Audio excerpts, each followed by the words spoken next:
ዛሬ የዕዝራ መጽሐፍን ከጀመርን ሁለተኛ ቀናችን ነው። ከምዕራፍ 4 ጀምሮ ነው የምናየው። ቅድም እንዳልኩት ከወይኗ የጋ ከ1 እስከ 3 ድረስ አይታችኋል ትላንትና። ከ1 እስከ 3 ባለው ክፍል እንግዲህ እንደተመለከታችሁት እግዚአብሔር የልብን ተነሳሽነት ነው መጀመሪያ የሰጠው። ከዛ አይሁድን ወደ ስፍራቸው ሲመልስ አይተናል። መሰዊያው እንደገና ሲሰራ አይተናል። አምልኮ ሪስቶር ሲደረግ ሲመለስ አይተናል። ከዛ የመቅደሱ መሰረት ሲጣልም አይተናል። እስከ ምዕራፍ 3 ባለው ክፍል ማለት ነው። ምዕራፍ 4 እንግዲህ የሚጀምረው ቤተ መቅደሱ እንደገና እንዳይሰራ የተነሳውን ተቃውሞ በማሳየት ነው። ተቃውሞ ነው የሚጀምረው ምዕራፍ 4 ላይ እና ምዕራፍ 4 ላይ ዛሬ ከኔ ጋር የምናየው እግዚአብሔር ሲጎበኝና ምርኮን ሲመልስ ጠላት አርፎ አይቀመጥም፣ ተስፋ ቆርጦ አይቀመጥም፣ ይልቁንም በልዩ ልዩ ስልት ሊያደናቅፍ ይመጣል የሚለውን ነገር እናያለን ማለት ነው። አንዳንድ ጊዜ የእግዚአብሔር ጉብኝት ማለት ከጠላት ውጊያ ነፃ የሆነ ክልል መስሎ ሊታየን ይችላል። ግን ከጠላት ተግዳሮትና ከጠላት ውጊያ ነፃ የሆነ ክልል እዚህ ምድር ላይ እስካለን ድረስ የለም። በየትኛውም ጊዜ ጠላት ይዋጋል። እግዚአብሔር ሲጎበኘን ደግሞ ጉብኝቱን ለማቋረጥ እግዚአብሔር ሪስቶር ሲያደርገን ሪስቶሬሽኑን ለማደናቀፍ ደግሞ በጣም ይተጋል።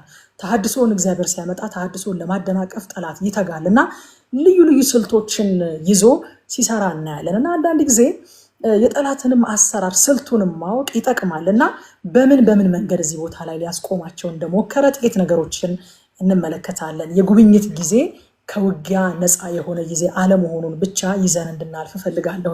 ስራውን ለማደናቀፍ መጀመሪያ ጠላት የተጠቀመበት ስልት አብረን እንስራ የሚል ነው። ፍሬንድሊ ኢንቫይሮንመንትን የፈጠረው ይሄ የማባበል የማታለል የመሸንገል አይነት ነገር ነው። መጀመሪያውኑ በኃይል አልተገለጠም ጠላት። አያችሁ፣ መጀመሪያ ከተሳካለት በፍቅር ፍሬንድሊ በሆነ መንገድ ነው መስራት የሚፈልገው ጠላት እና አብረን እንስራ አላቸው ይላል። አይገርማችሁም? ቁጥር 2 ላይ ወደ ዘሩባቤልና ወደ አባቶች ቤቶች አለቆች ቀርበው እነዚህ ሰዎች ምን አሉ? የአሦር ንጉሥ አስራዶን ወደዚህ ካመጣን ቀን ጀምሮ ለአምላካችሁ እንሰዋለንና እንደናንተ እንፈልገዋለንና ከእናንተ ጋር እንስራ አሏቸው። እኛም እኮ እንደናንተ ሆነን እግዚአብሔርን የምናመልክነን አብረን እንስራ አሏቸው ይላል። እነዚህ ሰዎች እግዚአብሔርን የምናመልክነን ብለው ክሌም ቢያደርጉም ራሳቸውን እንደ እግዚአብሔር አምላኪ ቢያቀርቡም ግን ልዩነታቸው ከእስራኤል ሕዝብ ጋር ልዩነታቸው የመጀመሪያው ኪዳን የላቸውም ከእግዚአብሔር ጋር የኪዳን ልጆች አይደሉም። ሁለተኛው ደግሞ እግዚአብሔርን እናመልካለን ቢሉም አምልኳቸው ድብልቅ ነበረ። ካስታወሳችሁ ሁለተኛ ነገሥት ምዕራፍ 17 ላይ እነዚህ ሰዎችን እዚህ ቦታ ላይ ራሳቸው ክሌም እንደሚያደርጉት የአሦር ንጉሥ አስራዶን ወደዚህ ካመጣን ቀን ጀምሮ የሚሉት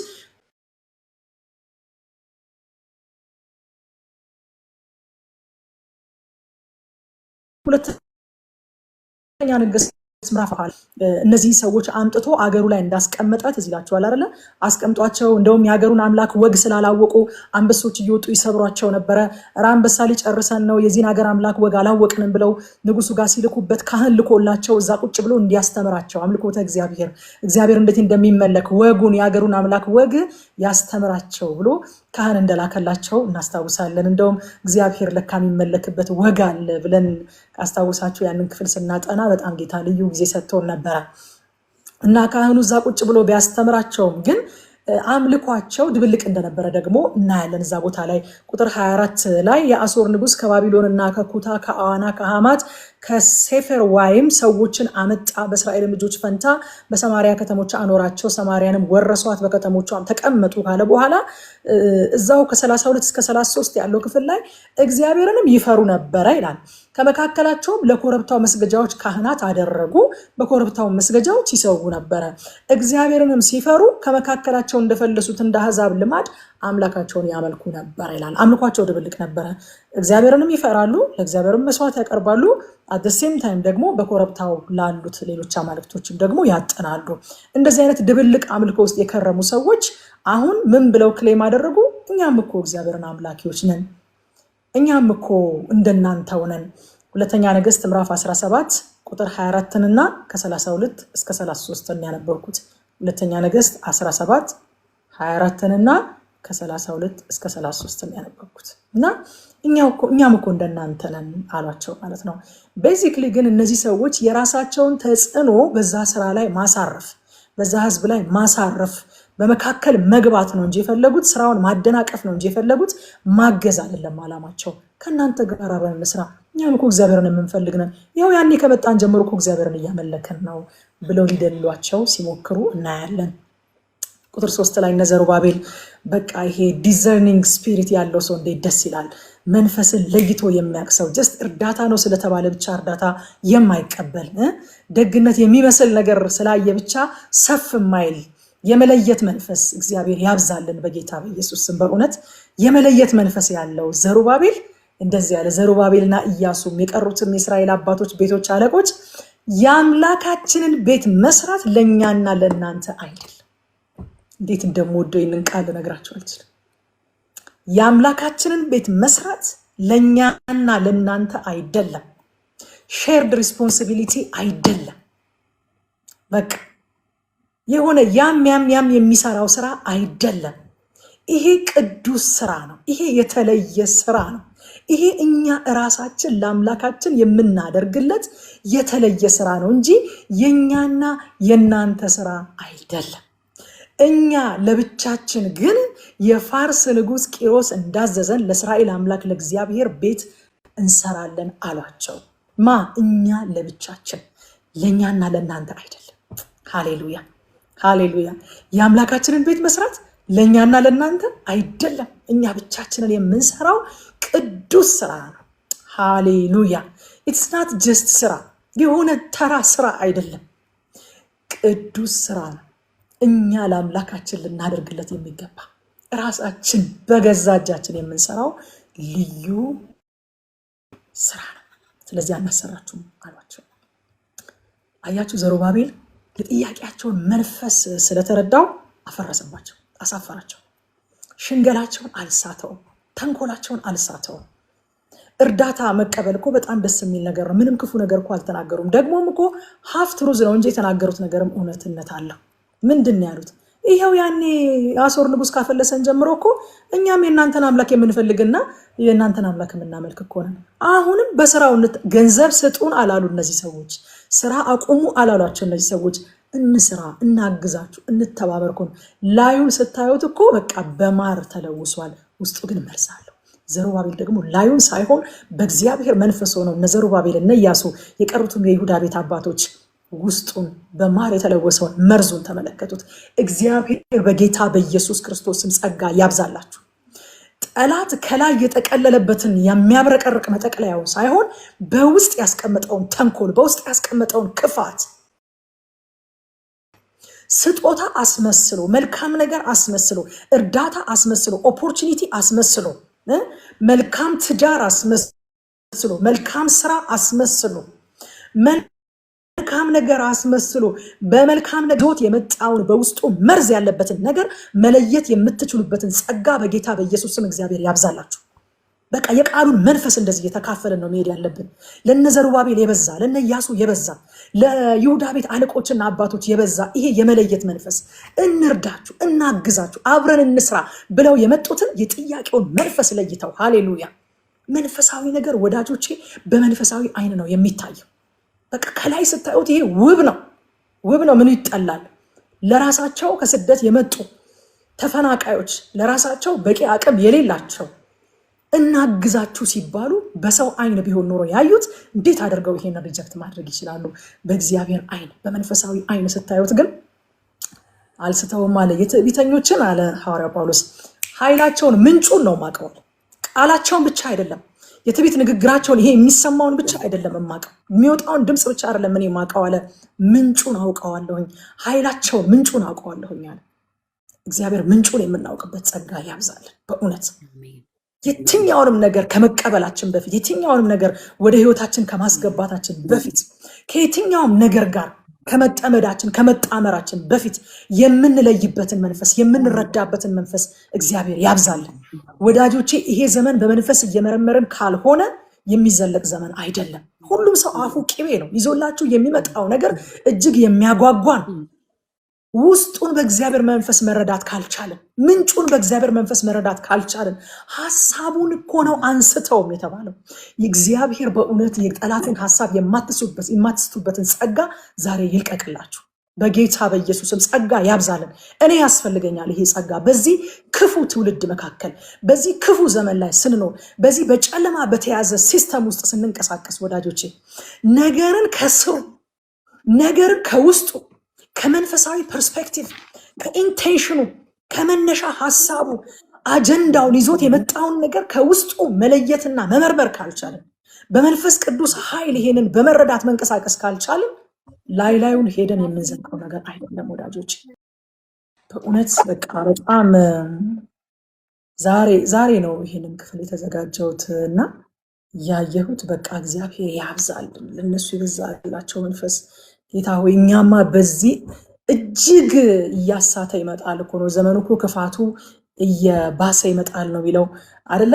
ዘመን በጨመረ ቁጥር ዘመን ባለቀ ቁጥር ክፋት እየጨመረ ነው የሚመጣው፣ ሽንገላ እየጨመረ ነው የሚመጣው እና በዚህ ዘመን ደግሞ ከቀድሞ ይልቅ በእውነት በጣም ቤተክርስቲያን አብዝታ ልትጠማው ቅዱሳን አብዝተን ልንጠማው የሚገባው ነገር የዲዘርኒንግ ስፒሪት የመለየት ጸጋ በጣም ያስፈልገናል። ታውቃላችሁ ቤተክርስቲያን ደግሞ በጣም ኔግሌክት ያደረገችው ከቤተክርስቲያን ውስጥ ኦልሞስት ብርቅዬ እየሆነ እየጠፋ ያለ ጸጋ የመለየት ጸጋ። ዛሬ ቤተክርስቲያን ውስጥ ሰዎች ምን እንደሆነ የሚያስጮኋቸው እንኳን ለይተን ሳናውቅ በቃ አሜን ልንል እንችላለን ሲጮሁ የመለየት ጸጋ በቃ ጮክ ብሎ በሆነ ስለጸለየ ብቻ አሜን ልንል እንችላለን። እና ሐዋርያው ጳውሎስ ግን የመለየት ጸጋ ስለነበራቸው ሙገሳን እንኳን ዘወር ብሎ ይገስጽ ነበረ። ትክክለኛ የሆነ እውነት የሆነ ነገር እየተናገረች ሐዋርያት ሥራ ምዕራፍ 16 ላይ ያቺ ሟርተኛ ሴት እየሟረተች ለጌቶቿ ገንዘብን ታመጣ የነበረች ሴት ታስታውሷታላችሁ አይደለ? ሐዋርያው ጳውሎስን ሲሄድ እያየችው እነዚህ አለች የሕያው አምላክ ባሪያዎች ናቸው፣ እውነተኛው መንገድ የሚነግሯችሁ የእውነትን ቃል ነው የሚነግሯችሁ፣ ስማቸው የሕያው አምላክ ባሪያዎች ናቸው እያለች ምንም ሐሰት የሌለበት ነገር እውነተኛ የሆነ ነገር ነበር ስትናገር የነበረው። ሐዋርያው ጳውሎስ ግን መንፈሱ ተበሳጨበት። ሃሌሉያ! እኛ እኮ ብንሆን ማይክ ስጧት የምንል አይመስላችሁ? ማይክ ስጧት፣ እስኪ ማይክ ስጧት፣ በደንብ ታስተዋወቅ፣ በደንብ ትናገር፣ እስኪ ምናልሽ እያልን ወደፊት አምጧት፣ እስኪ እሷን ወደዚህ ጥሩልኝ ሁሉ ምንል አይመስላችሁ? ምክንያቱም የምትናገረው ነገር አንደኛ እውነት ነው፣ ሁለተኛ ነገር ደግሞ እነሱን በጣም የሚያሞግስ ነው። ግን መንፈሱን ለይቶ መታ ሐዋርያው ጳውሎስ። ኢየሱስ ጌታ ነው። ሃሌሉያ! ዘወር አለና መንፈሱን ከሷ ገስጾ አባረረው። ጌቶቿ ትርፍ የምታመጣላቸው ጌቶቿ ተበሳጭተው እስር ቤት እስኪያስገቡት ድረስ ቆስለው እኮ ነው የታሰሩት። በማግስቱ የሰንሰለቱን ፈቶላቸው ቁስላቸውንም በውሃ አጠበላቸው ይላል የወይን ቤቱ ኃላፊ። አቁስለው እኮ ነው በሰንሰለት ያሰሯቸው። ሙገሳን በመቀበል ፈንታ ግርፋትን ብቀበል ይሻለኛል፣ አጋንንት አሞግሶኝ ከፍ ከፍ ከምል አጋልጨው ስራውን አፍርሸው እስር ቤት ብገባ ይሻለኛል አለ ሐዋርያው ጳውሎስ። ብገረፍ ይሻለኛል አለ። ኃጥእ ከሚያሞግሰኝ ጻድቅ ይገስጸኝ ይላል የምሳሌ መጽሐፍ። አያችሁ፣ ኃጥእ ከሚያሞግሰኝ የኃጥእ አንደበት ከሚያሞጋግሰኝ የጻድቅ አፍ ይገስጸኝ ይላል። መለየት ስንችል ነው። ግን ይሄ ያሞገሰን ሁሉ ለኛ መልካም አይደለም። እርዳታን ኦፈር ያደረገው ሁሉ ለኛ መልካም አይደለም። እነዚህ ሰዎች ለይተው ስላወቁት አንቀበልም አሉ። ቁጥር 3 ላይ አለቃለኝ ይሄ ክፍል እና ዛሬም ወዳጆቼ ጌታ ሆይ የሚል ሁሉ ከጌታ ጋር የኪዳን ትስስር ያለው ከጌታ ጋር የግል ሪሌሽንሽፕ ያለው እውነተኛ የመንግስቱ ሰራተኛ ነው ማለት አይደለም። ዛሬም ከማን ጋር እንደምንጠመድ ከማን ጋር አብረን እንደምንሰራ ልናውቅና ልንጠነቀቅ ያስፈልጋል ማለት ነው። ጌታ ሆይ የሚሉትን ሁሉ ጌታ ኢየሱስ ክርስቶስ አላውቃችሁም ነው ያላቸው። አላወቅኳችሁም በጣም እኮ የሚያስደነግጥ ቃል። አላውቃችሁም እኮ አይደለም፣ አይ ኔቨር ኒው ዩ። አውቂያችሁ ራሱ አላውቅም። አይገርማችሁ? አውቂያችሁ አላውቅም። ምንም አይነት ሪሌሽንሽፕ የለንም እኔና እናንተ። በስምህ አጋንንት አላወጣንም፣ በስምህ ትንቢት አልተናገርም፣ በስምህ ታምራት አላደረግንም ሲሉት አላደረጋችሁም አላላቸውም፣ አልተናገራችሁም አላላቸውም፣ አጋንንት አላወጣችሁም አላላቸውም። አድርጋችኋል እነሱ ሁሉ። በጣም ግን የሚገርመው ነገር ከኔ ጋር ምንም አይነት ሪሌሽንሽፕ አልነበራችሁም አላቸው። አላውቃችሁም። ኪዳን የላቸውም እነዚህ ሰዎች። አዎ የሆነ ቦታ ሄደው የሆነ ነገር በእግዚአብሔር ስም መስዋዕት አቅርበዋል፣ ግን ኪዳን የላቸውም። ጌታ ሆይ ያለ ሁሉ የኪዳን ልጅ ነው ማለት አይደለም። ጌታ ሆይ ያለ ሁሉ እውነተኛ የመንግስቱ ሰራተኛ ነው ማለት አይደለም። ከእግዚአብሔር ጋር ፐርሰናል ሪሌሽንሽፕ ያለው ነው ማለት አይደለም። ጌታ የማያውቃቸው አጋንንትን የሚያወጡ ሰዎች አሉ። መጽሐፍ ቅዱስ ነው ያለ። አይገርምም? ጌታ የማያውቃቸው ግን ትንቢት የሚናገሩ ሰዎች አሉ። ጌታ የማያውቃቸው ፈጽሞም ያላወቃቸው ድንቅና ተአምራት የሚያደርጉ ሰዎች አሉ። የመለየትን መንፈስ እግዚአብሔር ያብዛልን። አይደለም ከውጭ የሚመጣውን በቤት ውስጥ ያለውን የምንለይበትን ጸጋ እግዚአብሔር ያብዛል። ሃሌሉያ። የመጀመሪያው ሲስተም በዚህ ምክንያት ከሸፈባቸው ማለት ነው። አብረን እንስራ ሲሉ ለእኛና ለእናንተ አይደለም በሉት እስኪ በእውነት ለእኛና ለእናንተ አይደለም የአምላካችንን ቤት መስራት አሏቸው። በቃ እኛ የኪዳን ልጆች ነን። ከኪዳናችን የተነሳ ነው የምንሰራው። የእግዚአብሔር ስራ የሚጀመረው ከሪሌሽንሽፕ ነው፣ ከኪዳን ነው፣ ከልጅነት ነው የሚጀመረው። ስለዚህ አምላካችንን ቤት መስራት ለኛ የተሰጠ እድል ነው፣ ለኛ የተሰጠ ፕሪቪሌጅ ነው። የኪዳን ልጆች ከመሆናችን የተነሳ ከሱ ጋር ፐርሰናል ሪሌሽንሽፕ ያለን ከመሆናችን የተነሳ የተሰጠን እድል ነው። ይሄ የአባታችን ቢዝነስ ነው፣ ለኛና ለእናንተ አይደለም። ለኛ ብቻ ነው።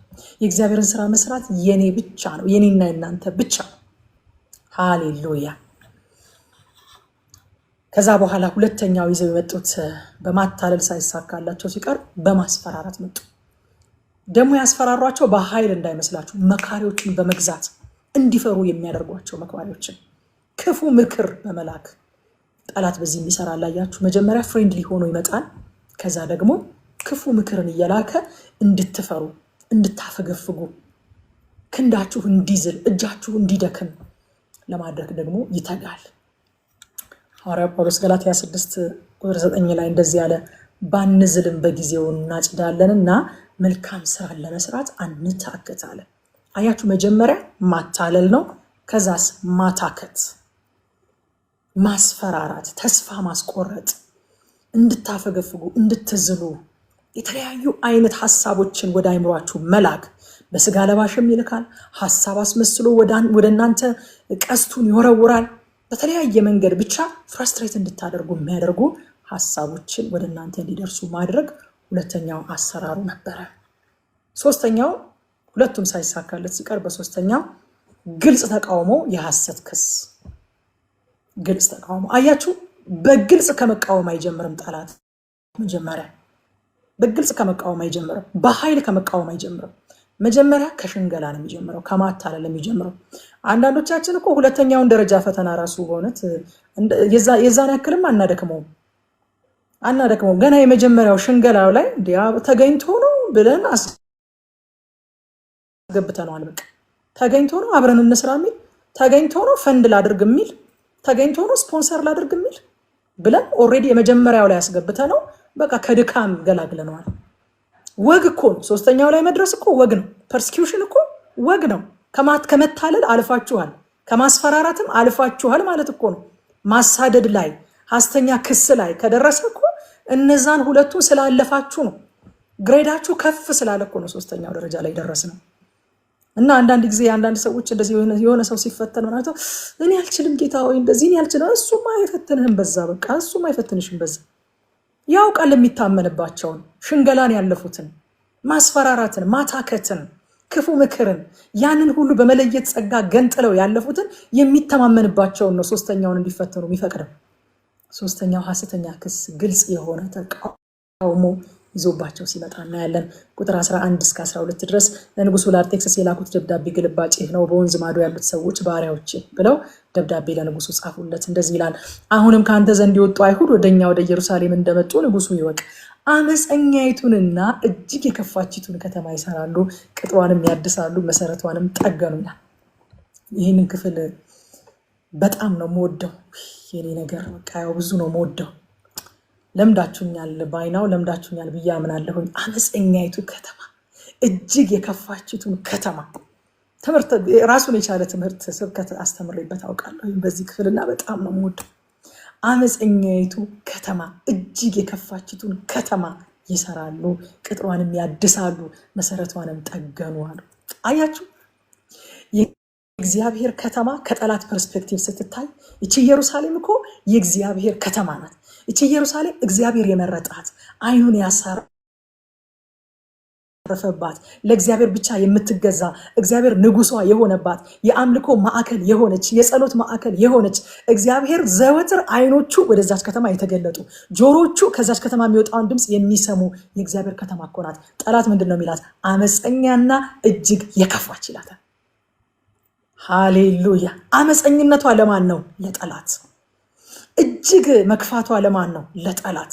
ለምን? አትገዛማ። ለእግዚአብሔር በምትገዛበት ዘመን ሁሉ ኢየሩሳሌም ለማንም አትገዛም፣ ለማንም አትገብርም። ይልቁንስ በዙሪያ ያሉትን ታስገብር ነበረ። ሃሌሉያ።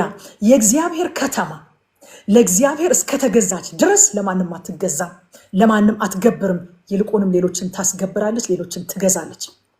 ሃሌሉያ። ያቺ ከተማ እኮ እኔና እናንተ ነን። እናንተ ለእግዚአብሔር እስከተገዛን ድረስ ማንም አይገዛንም፣ ምንም አይገዛንም፣ ለማንም አንገብርም። ይልቁንም እንገዛዋለን፣ እናስገብረዋለን። በዙሪያችን ያለውን ነገር እናስገዛለን። ሃሌሉያ። አመፀኛና እጅግ የከፋችቱን ከተማ ነው። በጠላት ላይ በጣም ክፉ ናት። በእግዚአብሔር ጠላቶች ላይ ክፉ ናት። ሊያስገብሯት ሊያስጨንቋት በሚነሱ ላይ ክፉ ናት እቺ ከተማ። ለምን ከተባለ አይመቱ አመታት ነው የምትመታቸው፣ አምላኳን ከፊቷ ስለምታስቀድም የእግዚአብሔር ከተማ ስለሆነች እግዚአብሔር በፊቷ ስለሚቀድምላት አመፀኛይቱና እጅግ የከፋችቱ ከተማ። ሃሌሉያ ሃሌሉያ። በቃ ሰይጣን እንደዚህ አይነት ስም ያውጣላችሁ። እሷ አመፀኛ ናት፣ እሷ በእኛ መንግስት ላይ በጣም ክፉ ናት፣ እሱ በጣም አመፀኛ ነው፣ እሱ ለመንግስታችን ትልቅ ትሬት ነው።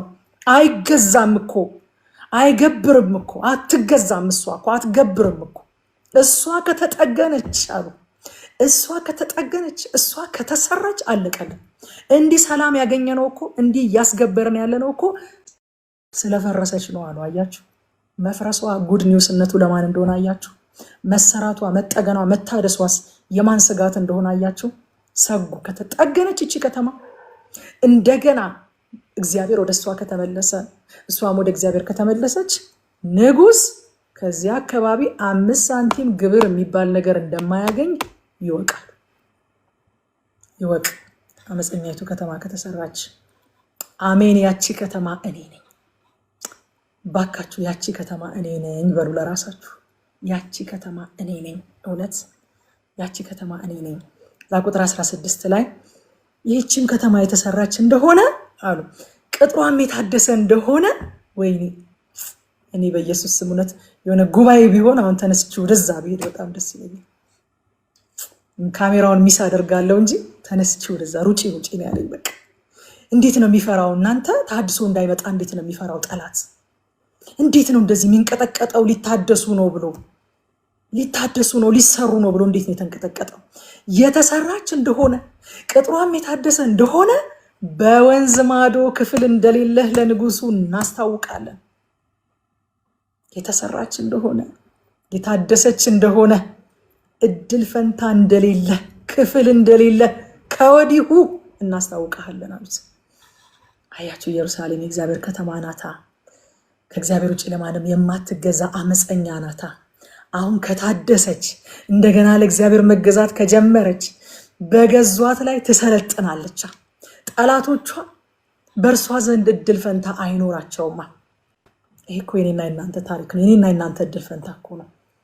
እንደ እግዚአብሔር ቃል የሆነ ተሐድሶ ሲያገኘን ከታደስንማ ከተሰራንማ ከተጠገንንማ እንደማንገዛለት ያውቃል፣ እንደማንገብርለት ያውቃል። በእኛ ቤት ውስጥ በእኛ ትዳር ውስጥ በእኛ ጤና ውስጥ በእኛ ቢዝነስ ውስጥ በእኛ ህይወት ውስጥ እድል ፈንታ እንደማይኖረው ያውቃል። ስለዚህ ተሐድሶን ለማደናቀፍ እንደ ግለሰብም እንደ ቤተክርስቲያንም እንዳንታደስ ተሐድሶን ለማደናቀፍ በጣም ይተጋል። ተጉ። መጀመሪያ በማታለል ተጉ፣ ከዛ በማስፈራራት በማታከት ተጉ፣ ከዛ ደግሞ በግልጽ ክስ በማሳደድ ከተሰራች አትገብርም። በቃ አትገብርም። ለካ የፈረሰ ሰው እየገበረ ነው የሚኖረው። ለካ የፈረሰ ሰው ተሐድሶ ካላገኘው በስተቀር እየገበረ ነው የሚኖረው፣ እየተበዘበዘ ነው የሚኖረው። ጠላቱ ለካ በሱ ቤት በሱ ትዳር በሱ ህይወት እድል ፈንታ አለው።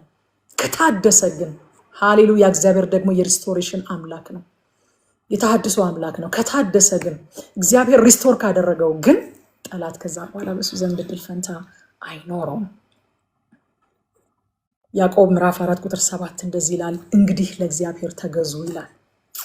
ከዛ ምንድነው የሚሆነው? ዲያብሎስን ተቃውሙት ከእናንተ ይሸሻል። ሃሌሉያ። ዲያብሎስን ሬዚስት ለማድረግ ግን ለእግዚአብሔር ሰሚት ማድረግ ያስፈልጋል። ለእግዚአብሔር መገዛት ያስፈልጋል። ይቺ ከተማ እግዚአብሔር መገዛት ከጀመረች ሬዚስት ማድረግ ትችላለች። አልገብርም ማለት ትችላለች። ከዛስ ያለው ድል ፈንታ ጠላቷ ምን ማድረግ ነው? መሸሽ ብቻ ነው ያለው ድል ፈንታ። እኛ ለእግዚአብሔር ስንገዛ አንድ ጊዜ እግዚአብሔር እንደዚህ አይነት ምሳሌ ኢለስትሬሽን ሰጥቶኝ ጉባኤ ላይ ተናግሬያለሁ። እኛ ለእግዚአብሔር ስንገዛ ጠላት እንደው እንዴት እየሆነ ሲሄድ እንዳሳየኝ ታውቃላችሁ? ይሄ በተስኪያን የገባ ውሻ የሚባል ታውቃላችሁ? ጭራውን ቆልፎ እንዴት እንደሚሮጥ በቃ ምን ለአሯሯጡ ምናምን ለስታይሉ ምናምን አይጨነቅም። በቃ ያም ሂድ ሲለው ጭራውን ቆልፎ እንደሚሮጥ ልክ እንደዛ እኛ ስንታደስ ኪዳናችንን ስናድስ ወደ እግዚአብሔር ስንመለስ ወደ ህልውናው ስንቀርብ ለእግዚአብሔር ስንገዛ ጠላታችን ከአጠገባችን ልክ እንደዛ ሬዚስት ስናደርገው መቆም አይችልም። ኢየሱስ ጌታ ነው። ሃሌሉያ። ተሐድሶ በጠላት መንግስት ላይ ትልቅ ኪሳራ ስለሚያመጣ ጠላት ተሐድሶን ለማስቆም በጣም ይተጋል። ስለዚህ ከዚህ መጽሐፍ የምናየው መልካም እርዳታ ሰጪ በመምሰል ያስቆማቸው ሞክሮ ነበር፣ አልቻለም። በረቀቁ ምክሮች በማስፈራራት ተግቶ ነበር፣ አልቻለም። በሐሰተኛ ክስ ግልጽ ተቃውሞ በማድረግ ደግሞ ሲያስቆማቸው እንመለከታለን። በመጨረሻ ጌታ ኢየሱስ ክርስቶስ ወደ አገልግሎት ሲገባ እነዚህን ዘዴዎች ተጠቅሞ ሊያስቆሙ ሞክሮ ነበር። በነገራችን ላይ ያው መጽሐፍት ሁሉ ስለ ኢየሱስ አይደል የሚናገሩት? እኔ ደግሞ ኢየሱስን ፈልጌ ማግኘት በጣም ደስ ይለኛል ከየመጽሐፉ እና ጌታን ካስታወሳችሁ ማቴዎስ ወንጌል ምዕራፍ 4 ላይ በዲያብሎስ የተፈተነበት ቦታ ላይ ቁጥር 8 እና ቁጥር 9 ላይ ደግሞ ዲያብሎስ እጅግ ረጅም ወደሆነ ተራራ ወሰደው፣ የዓለምን መንግስታት ሁሉ ክብራቸውንም አሳይቶ ይላል። he gave him a vision። ታምናላችሁ? ራእይ እንዳሳየው ለጌታ ለኢየሱስ ክርስቶስ መቼም የዓለምን መንግስታት ክብራቸውን ሁሉ የሚያሳይ አይነት ረጅም ተራራ በምድር ላይ የለም። ራእይ ነው ያሳየው። ጠላት ራእይ ያሳያል። በነገራችን ላይ ራእይ ሁሉ ከእግዚአብሔር አይደለም። በራእይ ሰብሰብ አድርጎ ክብራቸውን አሳየው። የዓለምን መንግስታት ሁሉ፣ የአንድ መንግስትን ክብር አይደለም፣ የዓለምን መንግስታት ሁሉ ክብራቸውን አሳይቶ ይላል፣ ወድቀህ ብትሰግድልኝ ይህን ሁሉ እሰጥሃለሁ። አያችሁ፣ በማባበል መጀመሪያ ሞከረ፣ አልተሳካለትም። ሂድ ለእግዚአብሔር ለአምላክ ብቻ ስገድ ተብሎ ተጽፏል አለው። ተብሎ ተጽፏል ማለት መቻል ግን ያስፈልጋል። እንደዛ ለማለት ደግሞ ተብሎ የተጻፈውን መሞላት ያስፈልጋል። ልክ ጠላት ቆሞ እንደዛ ሲል ቆይ ለዚህ መልስ የሚሆን ቃል ኬት ነበር ማገኘው ተብሎ አይፈለግም። ተብሎ የተጻፈውን መጀመሪያ እንሞላለን።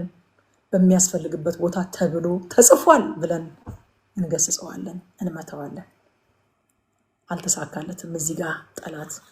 ከዛ በኋላ ሳይሳካለት ሲቀር ደግሞ ሉቃስ ምዕራፍ 13 ቁጥር 31 እና 32 ላይ በዚያም ሰዓት ከፈሪሳውያን አንዳንዱ ቀርበው ሄሮድስ ሊገድልህ ይወዳልና ከዚህ ውጣና ሂድ አሉት ይላል። አያችሁ፣ በማስፈራራት ደግሞ መጣ። እንዲህም አላችሁ፣ ሄዳችሁ ለዚያች ቀበሮ እነሆ ዛሬና ነገ አጋንንትን አወጣለሁ፣ በሽተኞችንም እፈውሳለሁ፣ በሶስተኛውም ቀን እፈጸማለሁ በሏት አለ። በማስፈራራትም አልተሳካለትም። ለዚያች ቀበሮ ያለው ጌታ ኢየሱስ ክርስቶስ ንገሯት አለ። ከዛ ግን በመጨረሻ ቤተ መቅደሱን አፈርሳለሁኝ ብሏል የሚል ሐሰተኛ ክስን ደግሞ መስርቶበት ወደ መስቀል እንደወሰደው እናያለን። በጣም የሚያስደንቀው ነገር ግን ተሳካልኝ ብሎ በዚህ በሐሰተኛ ክስ ወደ መስቀል ሲወስደው ባልጠበቀው መንገድ በዛው መስቀል ኢየሱስ ድል አደረገው። ኢየሱስ ስሙ ይባረክ። ሃሌሉያ። ጌታ ስሙ ይባረክ። ስለዚህ ከተሰራንና ከታደስን መገበር እናቆማለን። አንቺ አመፀኛ ከተማ ወይ ነው፣ አንቺ አመፀኛ ከተማ ረቆ፣ አንቺ አመፀኛ ከተማ አያትዬ፣ ሄላዬ፣ እዚህ ውስጥ ያላችሁ እናንተ አመፀኛ ከተሞች፣ እናንተ የጠላት መንግስት ስጋቶች፣ እናንተ ከታደሳችሁ፣ እናንተ ከተሰራችሁ፣ እናንተ ወደ እግዚአብሔር ከቀረባችሁ አትገብሩም። ከዛ በኋላ ጠላት እድል ፈንታ አይኖረውም። በቤታችሁ፣ በህይወታችሁ፣ በትዳራችሁ፣ በአገልግሎታችሁ ጠላት እድል ፈንታ አይኖረውም። በልጆቻችሁ አይኖረውም። በጌታ በኢየሱስ ስም ንጉሱ ከዛ የኢየሩሳሌምን ታሪክ አስመረመረና እውነት ነው አለ። እውነት ነው፣ ምንም እኮ ውሸት የለውም። በነገራችን ላይ ሰዎች እኮ የተናገሩት እውነት ነው። ከተማይቱ አመፀኛ ናት፣ ከእግዚአብሔር በስተቀር ለማንም አትገዛም። ከተማይቱ አመፀኛ ናት፣ በዙሪያ ያለውን ሁሉ አንቀጥቅጣ እየገዛች የኖረች እያስገበረች የኖረች ናት። እውነት ነው እኮ በመንገድ ያሉትን ባለስልጣናት ሁሉ የእስራኤል ሕዝብ በሬ በፊቱ ያለውን ሳር እንደሚጨርስ እየጨረሰ የመጣ ነው ብሎ ባላቅ መስክሮላቸዋል እኮ። ለምን? ከአምላኳ ጋር የተስማማች ከአምላኳ ጋር የምትሰራ ስለሆነች አመፀኛ ናት፣ አመፀኛ ናት። ስለዚህ ተመርምሮ አየና እውነት ነው አለ። አስመረመርኩኝ ታሪኳን። በጣም ብዙ አስገባሪ ነገስታት ከውስጧ ወጥተው እንደነበረ ደርሼበታለሁ። ስለዚህ ስራው እኔ እስካዝህ ድረስ እንዲቋረጥ ብሎ አስቆመ ይላል። አስቆመ። የጠላት ተግዳሮት በግልጽ ተቃውሞ ስለማይጀምር አሳሳች ነው። ስለዚህ በልዩ ልዩ ዘዴ የእግዚአብሔርን ስራ ለማደናቀፍ እንደሚተጋ አውቀን ነቅተን መጠበቅ ያስፈልጋል። ጠላት ለጊዜው የተሳካለት ይመስላል እዚህ ጋር፣ እግዚአብሔር ግን አይሸነፍም። ስራው ተጓጎለ ይላል። ምዕራፍ 4 በጣም በሚያሳዝን ሁኔታ ነው የሚዘጋው። ስራው የእግዚአብሔር ቤት ስራ ተቋረጠ፣ ተጓጎለ ይላል። ጌታ ግን እንደዚህ ብለዋል። ማቴዎስ ወንጌል ምዕራፍ 16 ቁጥር 18 ላይ ለጴጥሮስ እንደዚህ ያለው እኔ እምልሃለሁ አንተ ጴጥሮስ ነህ አለና በዚች ዓለት ላይ ቤተክርስቲያኔን እሰራለሁ ብሎ እሰራለሁ ብቻ አይደለም፣ የገሃነም ደጆች አይችሏትም።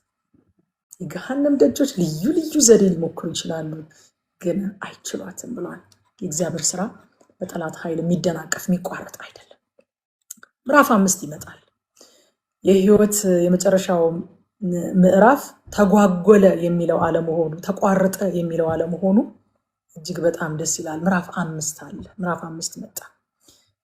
ምዕራፍ 5 የቤተ መቅደሱ ስራ እንደገና ሲቀጥል እናያለን። ደግሞ እንዴት ነው የሚቀጥለው? የሚያስቀጥል የሚያግዝ የትንቢት ቃል ሲመጣላቸው እናያለን። አያችሁ፣ እውነተኛ ትንቢት አንዱ መገለጫው ይሄ ነው። አስቀጠሏቸው። ሐጌና ዘካርያስ መጡና አስቀጠሏቸው። ደግሞስ የሚያግዟቸው ነቢያት ነበሩ ይላል። አያችሁ፣ ነቢያት የሚያግዙ ናቸው። ለካ እኛ ማለት በቃ ጌታ መልካም ነው። አንድ ሰው እንደዚህ ያለ ብዙ ጊዜ ሰምታችሁት ሊሆን ይችላል። ድሮ ኢየሱስ 5000 ሰው ይመግብ ነበረ። ዛሬ ግን 5000 ሰዎች ተሰብስበው አንድ አገልጋይ ይመግባሉ አለ። ነቢያት የምንደግፋቸው ሳይሆኑ የሚደግፉ የሚያግዙ ናቸው። ለካ የምናስቀጥላቸው ሳይሆኑ ለካ የሚያስቀጥሉ ናቸው። አስቀጠሉ የእግዚአብሔርን ስራ። አይገርማችሁ? አገዟቸው። እነዚህ ነቢያት በጉልበት ስራ እኮ አይደለም የሚያግዙት። የእግዚአብሔርን ቃል፣ እውነተኛውን ድምፅ፣ የተስፋውን ቃል፣ የኪዳኑን ቃል በማምጣት ህዝቡን በማበረታታት ያግዟቸው ነበር ይላል። አገዟቸው።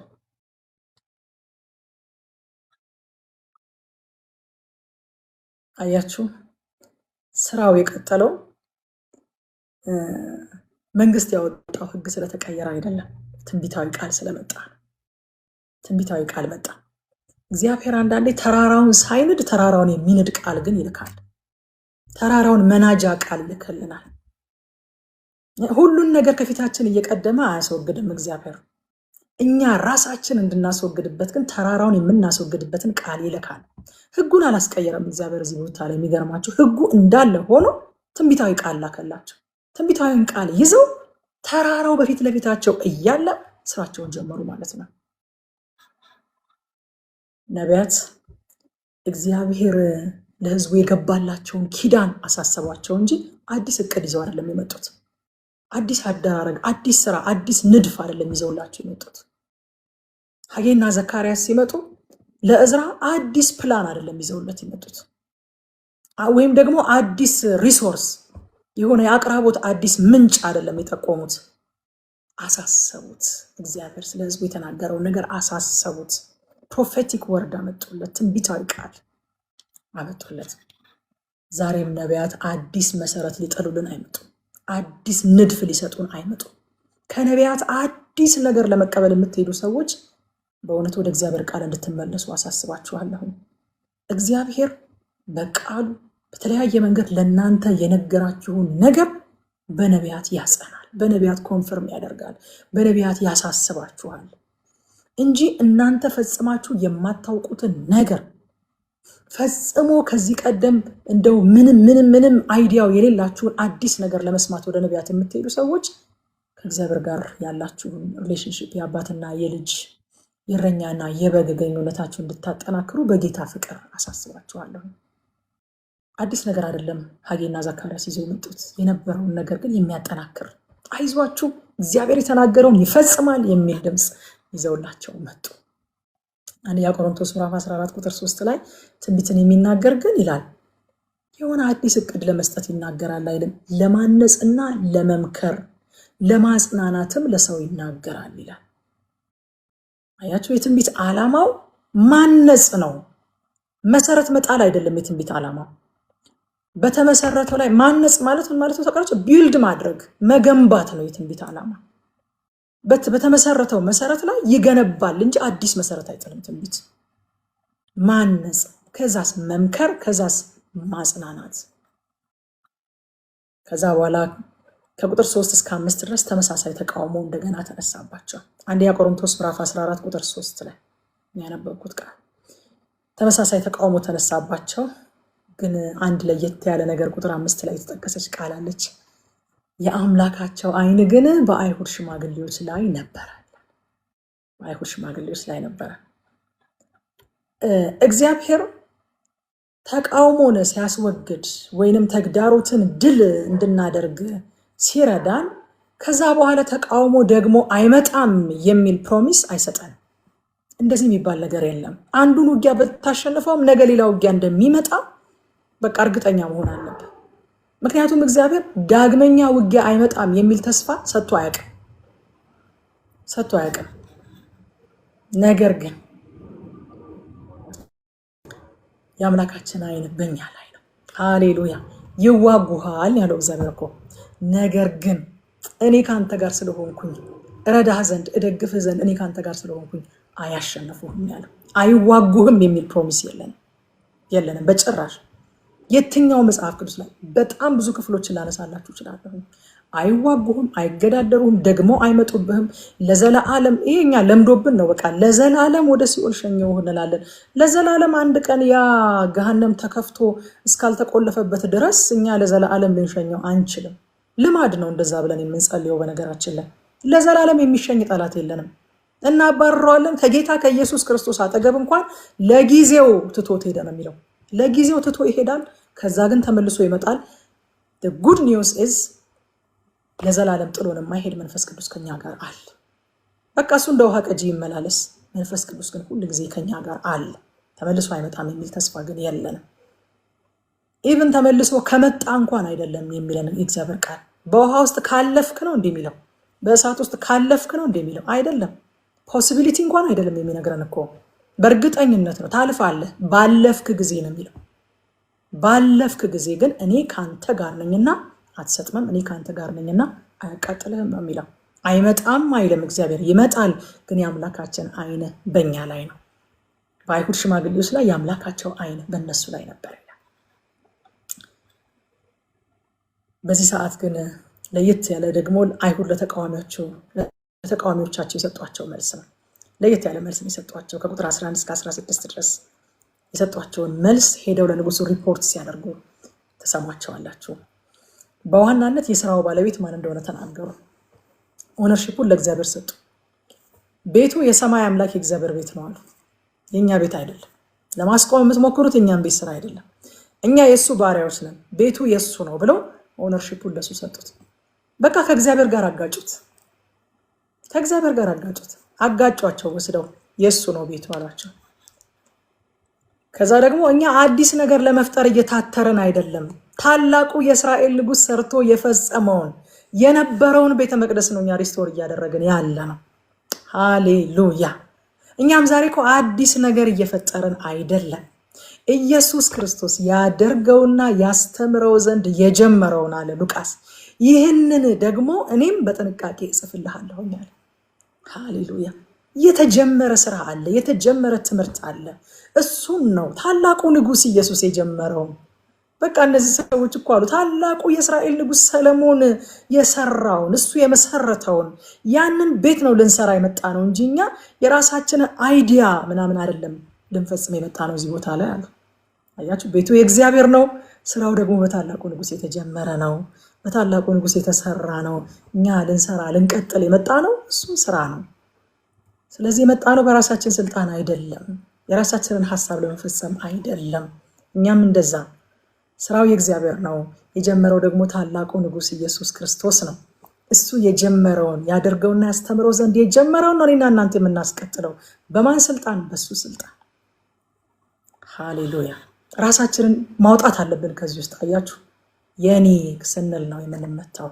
የኔ ቸርች፣ የኔ አገልግሎት፣ የኔ መዝሙር፣ የኔ ስብከት፣ የኔ ሚኒስትሪ፣ የኔ ስንል እንመታለን። ኖ የኔ አይደለም የእግዚአብሔር ነው። አያችሁ አሁን ከማን ጋር እንደሚጋጠም ጠላታችሁ። ስራው የእግዚአብሔር ነው። የጀመረው ደግሞ ታላቁ ንጉሥ ከሰለሞን የሚበልጠው ኢየሱስ ክርስቶስ ነው። አጋጠሙት። ከዛ ደግሞ ከሰማይ አምላክ ብቻ ሳይሆን ከቂሮስ ፍቃድ ተሰጥቶን የጀመርነው አሉ። አያችሁ ጌታችን ኢየሱስ ክርስቶስ ኃጢአት ያፈረሰውን የሰውን ማንነት ሊሰራ ሲመጣ ጠላት እንደዚህ ነው በብዙ መንገድ የተቃወመው። ቅድም እንዳሳየዋችሁ ተቃውሞውን ሁሉ አልፎ ግን ስራውን ሰርቷል። በገዢዎች ፊት ደግሞ ቆሞ እውነትን መስክሯል። ስለ እውነት ለመሰከር ለዚህ ተወልጃለሁ አለ። እነዚህም አይሁድ እንደዛ ነው ያደረጉት። ተቃውሞውን አልፎ ስራቸውን ቀጠሉ። ከዛ ደግሞ እውነትን መሰከሩ። ስራው የእግዚአብሔር ነው። መጀመሪያ ደግሞ የተጀመረው በታላቁ የእስራኤል ንጉሥ በሰለሞን ነው። እኛም የምንቀጥለው እሱ ነው ብለው ስለ እውነት መሰከሩ። የእግዚአብሔር ቃል የተቋረጠውን ነገር የሚያስቀጥል፣ አለቀ የተባለውን ነገር፣ ተጓጎለ የተባለውን ነገር የሚያስቀጥል የእግዚአብሔር ቃል አስቀጠላቸው። ሐዋርያው ጳውሎስ ሁለተኛ ጢሞቴዎስ ምዕራፍ 2 ቁጥር 9 ላይ እንደዚህ ያለ፣ ይህንንም በመስበክ እንደ ክፉ አድራጊ እስክታሰር ድረስ መከራን እቀበላለሁ አለና እኔ ይታሰራለሁ አለ። የእግዚአብሔር ቃል ግን አይታሰርም። ሃሌሉያ ሃሌሉያ። ኢየሱስ ጌታ ነው። የእግዚአብሔር ቃል ግን አይታሰርም አለ። አያችሁ ምዕራፍ 4 ላይ የእግዚአብሔር ስራ ተጓጎለ። የእግዚአብሔር ቃል ግን ሊታሰር አይችልም። የእግዚአብሔር ቃል መጣና ምዕራፍ 5 ላይ የተቋረጠውን የእግዚአብሔርን ስራ አስጀመረ። ፍርሃት ዝም ያሰኛል፣ እምነት ግን በድፍረት ያናግራል። በድፍረት ተናገሩ። ስራው የማን እንደሆነ፣ መቼ እንደተጀመረ፣ ለምን እንደሆነ፣ የንጉስን ትእዛዝ ፍቃድ አግኝተው እንደሆነ እየሰሩ ያሉት በድፍረት ተናገሩ። በእኛ የተጀመረ ስራ ዘገየ ማለት ቀረ ማለት አይደለም ወዳጆች። የሆነ ቦታ ላይ ተጓጎለ ማለት ለዘላለም ተቋርጦ ቀረ ማለት አይደለም። ጌታ እንደገና ቃል ይልካል። ሃሌሉያ ሃሌሉያ። ቃል የኛ ስራ ማስኬጃ እንደሆነ ታውቃላችሁ። ስራ ማስኬጃ እኮ ነው። እግዚአብሔር በጣም በየዘመናቱ ሚሽንን ሲሰጥ፣ በየዘመናቱ ሰዎችን ሲልክ ትልቅ የሚሰጣቸው ስራ ማስኬጃ ቃል ነው። በቃ ነቢያቱን ያስነሳና ወደሚያስፈራ፣ ወደማይሰማ፣ እንግዳ ወደ ሆነ ወይንም ደግሞ በቃ በጣም ወደ ታበየ፣ በአመፅ ወደ ተያዘ ሶሳይቲ ይልካቸውና እግዚአብሔር ሆይ ምንድነው የሰጣቸው? የሆነ ክፍለ ጦር ከፊታቸው አስቀድመ ልከህላቸዋል? ኖ አላኩላቸውም። እሺ ምንድነው የሰጣቸው? ቃል አንደበታቸው ላይ አስቀምጫለሁ ይላቸዋል። ሙሴን ፈርዖን ጋር ሲልከው እኮ ቃል ሰጥቶ ነው የላከው። ቃል ስራ ማስኬጃችን ነው እኛ። ሃሌሉያ። የተቋረጠን ነገር የምናስቀጥልበት፣ የተጓጎለ ነገር ከዚህ በኋላ ተስፋ የለውም የተባለ ነገር የሚቀጥልበት ስራ ማስኬጃችን ቃል ነው። ቃሉን ላከ፣ ፈወሳቸው፣ ከመከራዎቸውም ሁሉ አዳናቸው። አያቸው የእግዚአብሔር ቃል ኢትስ ማስተር ኪ፣ ሁሉን የሚከፍት አንድ ቁልፍ፣ ሁሉን የሚፈውስ አንድ መድኃኒት፣ ሁሉን የሚያንቀሳቅስ የሁሉ ነገር ስራ ማስኬጃ እግዚአብሔር ቃል ነው። ተጓጎለ፣ ተቋረጠ፣ በብዙዎች አድማ፣ በብዙ ክፋት፣ በብዙ ሙከራ የተገታውን ፕሮጀክት የሚያስቀጥል የሆነ መንፈሳዊ ሰራዊት አይደለም የላከው እግዚአብሔር። የመላእክት አለቃ አይደለም የላከው። በሐጌና በዘካርያስ አንደበት ላይ ትንቢታዊ ቃልን አስቀምጦ ላከ። ቃል ከመጣ ይቀጥላል። የእግዚአብሔር ስራ አይቋረጥም። ሃሌሉያ። እኛ ግን ቃል ሲመጣ ለመነሳት የተዘጋጀን እንሆን። ጌታ እንደዚህ ያለ ዮሐንስ ወንጌል ምዕራፍ 5 ቁጥር 17 ላይ ኢየሱስ ግን አባቴ እስከዛሬ ይሰራል እኔም ደግሞ እሰራለሁ ብሎ መለሰላቸው ይላል። ሊያስቆሙት እየታገሉ ሊያስቆሙት እየተላፉት የሚቋረጥ ነገር አይደለም ማለት አባቴ ይሰራል እኔም እስከዛሬ ድረስ እሰራለሁ አለ። ወደ ምዕራፍ 6 ፈጠን ብዬ አልፋለሁ። ምዕራፍ 6 ላይ ስናይ የቂሮስ ትእዛዝ ይፈለግ ተብሎ የነበረው ተገኘ። ዳሪዮስ ስራው እንዲቀጥል አዘዘ። በወቅቱ የነበረው ንጉስ ዳሪዮስ ስራው እንዲቀጥል አዘዘ። ሊያውም ማዘዝ ብሏቸው ማዘዝ እንዳይመስላችሁ በራሳቸው አቅም እንደምንም እየተወተረተሩ እየሰሩ የነበሩትን ሰዎች ለማስቆም ወደ ዳሪዮስ ከሰሷቸው። ደግሞ ራሳቸው ጥቆማ ሰጡ። ምን ብለው? ቂሮስ አዞናል እያሉ ስለሆነ እነዚህ ሰዎች ይፈተሽና መዝገብ ይገላበጥና ቂሮስ እነሱን እንደዚህ እንዲሰሩ መፍቀዱና ማዘዙ ተፈልጎ ይታይ ብለው ጥቆማ ሰጡ ለንጉሱ ማለት ነው። አዘዘ ንጉሱ፣ ተፈለገ፣ ተገኘ፣ ቂሮስ አዟል ተባለ። ስለዚህ ዳሪዮስም ስራው እንዲቀጥል አዘዘ። እዚሁ ክፍል ላይ ቤተ መቅደሱን ተጠናቆ መመረቅ እናያለን። የፋሲካ በዓል ሲያደርጉ እናያቸዋለን። ምዕራፍ 4 እንዳየነው ስራው ተቋረጠ። ምዕራፍ 5 ደግሞ ስራውን የሚያስቀጥል ትንቢታዊ ቃል መጣ። ስራው ቀጠለ። እንደገና ሌላ ተግዳሮት ግን እዛው ምዕራፍ ላይ ተነሳና ሌላ ክስ ተከፈተባቸው።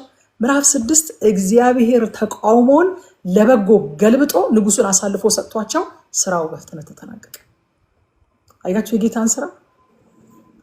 በእነዚህ ምዕራፎች ውስጥ ልዩ ልዩ የጠላት አደራረጎች፣ ተደጋጋሚ ተቃውሞች ሲከሰቱ ብናይም እግዚአብሔርን ግን ማንም ሊያስቆመው እንደማይችል አይተናል። ደግሞ ስራው ተጠናቀቀ። ሃሌሉያ። ከቁጥር 1 እስከ 5 ድረስ የቂሮስ ትእዛዝ የተገኘበት ቦታ ነው። እግዚአብሔር ሊሰራ ሲነሳ የተስፋ ቃሎቻችንን ወደ ብርሃን ያመጣቸዋል። አይገርማችሁ? አንዱ የእግዚአብሔር አሰራር ይሄ ነው። ወደ ትውስታችሁ ይመጣል የእግዚአብሔር ቃል። አሃ ትላላችሁ። በቃ እግዚአብሔር ሊሰራ ሲነሳ እግዚአብሔር እኮ በልጅነቴ እንደዚህ ብሎ ነበረ፣ እግዚአብሔር እኮ በአንድ ወቅት እንደዚህ ተናግሮ ነበረ፣ እግዚአብሔር እኮ በቃሉ በትንቢት በህልም በራእይ ይሄን አሳይቶኝ ነበረ እንድትሉ ያደርጋችኋል። እግዚአብሔር ወደ ብርሃን ያመጣዋል። የተስፋ ቃላችሁን ሊሰራ ሲነሳ ማለት ነው። የተሰወረ የተረሳውን ታሪክ ወደ ብርሃን ያወጣል። ታስታውሳላችሁ አይደለ? መርዶኪዎስ እግዚአብሔር ሊሰራ ሲነሳ የተረሳ ያለቀ ገበታና ታራ የሚባሉ የንጉሱ ጠላቶች ንጉሱን ሊገድሉት በመከሩ ጊዜ መርዶኪዎስ ይህንን አውቆ ለንጉሱ አሳውቆ ንጉሱን ከሞት አትርፎ ግን ምንም አልተደረገለትም ነበረ እና እግዚአብሔር እንቅልፍን ከንጉሱ ካርጤክስስ ላይ ወስዶ መዝገብ አምጡልኝ እስኪ ላገላብጥ አለ። አገላብጦ ሲያየው የመርዶኪዎስ ስራ ተጽፏል። እንደዚህ ሰው ምን ተደርጎለታል? ምንም አልተደረገለትም አለ። በዛው ቅጽበት ሐማ ወደ ውስጥ ሲገባ ሐማ ንጉስ ለሚወደው ምን ይደረግለታል አለው። ለንጉሱ ፈረስ ላይ ተቀምጦ የንጉሱን እንደዚህ አድርጎ ንጉስ ለሚወደው እንዲደረግለታል እየተባለ አዋጅን ነገር ፈጥነ ለመርዶኪዎስ ይሄን እንድታደርግለት። አያችሁ፣ መዝገብን ማገላበጥ ያውቅበታል እግዚአብሔር። ሃሌሉያ። ብድራትን ሊከፍል ሲመጣ ሰው የረሳውን መዝገብ ማገላበጥ ያውቅበታል። እነዚህ አይሁድ መዝገባችን ይገላበጥልን ብለው ደብዳቤ አላስገቡም ወደ ዳሪዮስ።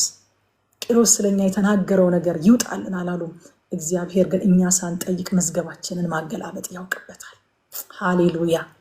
ለኛ መልካም ሊያደርግልን ሲነሳ አቧራ የሸፈነውን መዝገብ ማገላበጥ ያውቅበታል። መዝገባቸውን አገላብጦ አስወጣላቸው። ተገኘ መዝገቡ። ሃሌሉያ። ሁለተኛ ቆሮንቶስ ምዕራፍ 1 ቁጥር 20 እንደዚህ ይላል፣ እግዚአብሔር ለሰጠው የተስፋ ቃል ሁሉ አሁን ማለት በእርሱ ነውና፣ ስለዚህ ለእግዚአብሔር ስለ ክብሩ በእኛ የሚነገረው አሜን በእርሱ ደግሞ ነው ይላል። የእኛ መዝገብ የተስፋ ቃላችን ነው። በክርስቶስ ኢየሱስ የተደረገልን የተስፋ ቃላችን ነው። እግዚአብሔር ያንን መዝገብ ነው ወደ ትውስታችን የሚያመጣው። ከዛ በኋላ ከቁጥር 6 እስከ 12 ድረስ እግዚአብሔር ተቃውሞን፣ ክፋትን ወደ አቅራቦት ወደ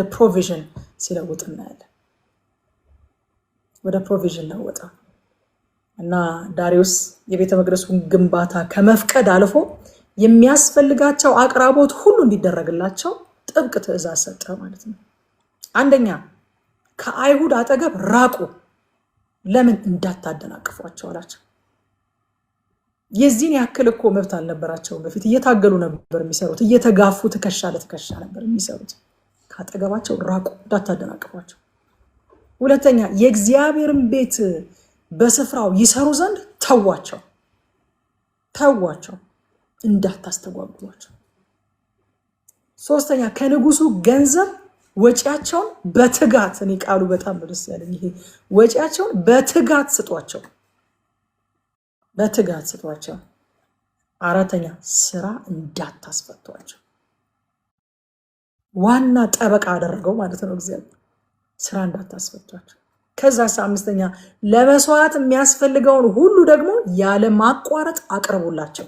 ዘይቱን፣ መልካሙን ዱቄት፣ ፍየሉን፣ በጉን፣ በሬውን፣ የሚያስፈልጉትን እንስሶች ያለ ማቋረጥ እንድታቀርቡላቸው ለንጉሱና ለልጆቹ ረጅም ዕድሜ እንዲሰጥ አምላካቸው እንዲጸልዩልን ስጧቸዋል። ከዛ የመጨረሻ ደግሞ ጭራሽ የሚቃወማቸው ካለ የቤቱ ምሰሶ ተነቅሎ እሱ በዛ ምሰሶ ላይ ይሰቅ፣ ይጥፋ። የሚቃወማቸው ሰው ማስጠንቀቂያ ሰጠላቸዋል። አሁን ከዚህ ቦታ በላይ ሮሜ ምዕራፍ 8 ቁጥር 31ን የሚያስጠቅስ ምን ክፍል አለ? እንግዲህ ስለዚህ ነገር ምን እንላለን? እግዚአብሔር ከኛ ጋር ከሆነ ማን ይቃወመናል? አያችሁ፣ ሊያስቆሟቸው የወጡ አፈጠኗቸው ማለት ነው። እግዚአብሔር ሲሰራ እንደዚህ ነው እግዚአብሔር ሲሰራ። ያቺን ሴት እኔ በጣም ልቤን ተነካኛለች። ያቺ በዝሙት ተይዛ ወደ ጌታ ያመጧት ሴት እያንደረደሩ እያፈጠኑ እየገፈተሩ ወደ ገዳዩዋ ያመጧት መስሏቸው ወደ መሐሪዋ፣ ወደ ወዳጇ፣ ወደ ይቅርባይዋ ነፍሱን እስከ መስጠት ወደሚወዳት አንደርድረው አፍጥነው ወደ ኢየሱስ አመጧት። ሃሌሉያ።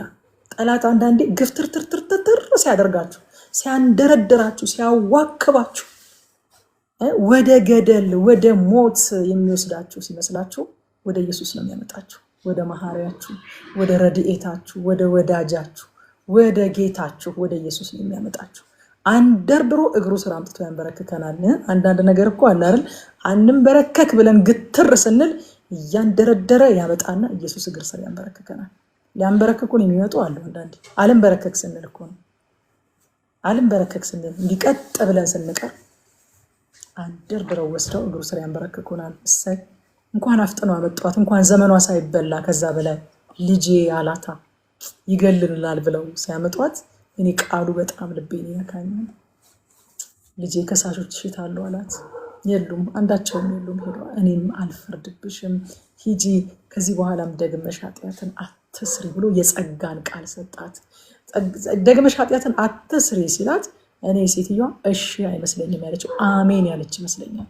ምክንያቱም ይሄ የጸጋ ቃል ነው፣ አብሮት ኃይል አለ። ትእዛዝ አይደለም። የኢየሱስ ቃል የጸጋ ቃል ነው፣ ደረቅ ትእዛዝ አይደለም። ደግመሽ ኃጢአትን አትስሪ ሲላት እንደው ኢየሱስ በኢየሱስ ስም ስለማይል ነው እንጂ እኔ አሁን በኢየሱስ ስም ደግመ ኃጢአትን አትስራ ስል እኮ ደረቅ ትእዛዝ አይደለም እያዘዝኩኝ ያለሁት አይደል? የጸጋ ቃል ነው ዲክሌር እያደረግኩ ያለሁት። የጸጋ ቃል የተናገራት ያችን ሴት አንደርድረው ገዳዩ አስር ብለው ሲያመጧት እንድትወገር እንዲፈርድባት፣ እሱ ግን የጸጋን ቃል ሰጣት፣ ልጄ ብሎ ጠራት። እና እነዚህንም ሰዎች አንደርድረው ዳሪዮስ ጋር ወስደው ከንጉስ አካውንት ጋር ኮኔክት አደረጓቸው። ከንጉስ አካውንት ጋር አገናኟቸው ማለት ነው። የንጉሱ አካውንት በቀጥታ ከቤተ መቅደሱ ስራ ጋር ተያያዘ። አውቀውትስ ቢሆን ያለው ሐዋርያ ጳውሎስ ይህንን ነው። አውቀውትስ ቢሆን የክብርን ጌታ ባልሰቀሉት ነበር አለ። አንዳንዴ ጠላት አውቀውት ቢሆን የሚሰራውን ስራ አያደርገውም ነበረ። ውጤቱን አውቀውት ቢሆን ኖሮ እነዚህ ሰዎች አሁን ለዳሪዮስ የሚከሷቸው ይመስሏቸዋል? አይከሷቸውም ነበረ። ሰይጣን ውጤቱን ቢያውቀው ኖሮ ኢየሱስን የሚሰቅለው ይመስላችኋል? የሚገለው ይመስላችኋል? በፍጹም አያውቀውም። በግምት ነው የሚሰራው።